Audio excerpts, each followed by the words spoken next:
మార్గశిర మాసం 2025 చేయవలసిన పూజలు.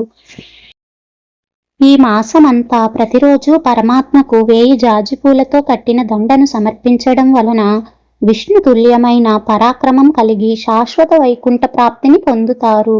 ఈ మాసమంతా ప్రతిరోజు దేవాలయానికి వెళ్ళి విష్ణు పూజ చేసిన తరువాత ఇచ్చే మంగళహారతిని కళ్ళకద్దుకోవడం వలన రాబోవు 7 జన్మలలో ఉత్తమ జన్మ కలిగి చివరకు మోక్షం లభిస్తుంది.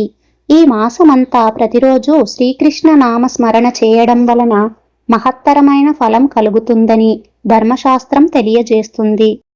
ఈ మాసమంతా నక్త వ్రతాన్ని పాటిస్తూ శివారాధన చేయడం వలన అంత్యమందు కైలాసాన్ని చేరి శివ సమాన బలవత్తులై విహరిస్తారని శివధర్మ పురాణం తెలియజేస్తుంది.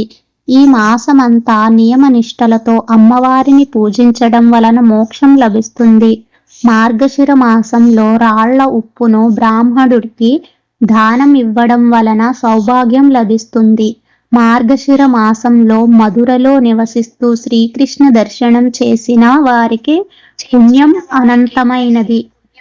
ఈ మాసమంతా బ్రహ్మీ ముహూర్తంలో స్నానం ఆచరించడం అనే స్నాన వ్రతాన్ని ఆచరించిన శ్రీమన్నారాయణుని పరిపూర్ణమైన అనుగ్రహం లభిస్తుంది. ఈ మాసమంతా ప్రతిరోజు శ్రీమన్నారాయణుని ఆవు పాలతో అభిషేకించడం వలన పుష్టి వర్చస్సు భాగ్యము కలుగుతాయి. స్వర్గలోకం ప్రాప్తిస్తుంది. ఈ మాసమంతా ప్రతిరోజు శ్రీకృష్ణుడిని తులసి పత్రములతో పూజించడం వలన మనోవాంఛలు నెరవేరుతాయి. ఇలాంటి మరిన్ని వీడియోల కోసం మా ఛానల్ని సబ్స్క్రైబ్ చేసుకోండి. Thank you.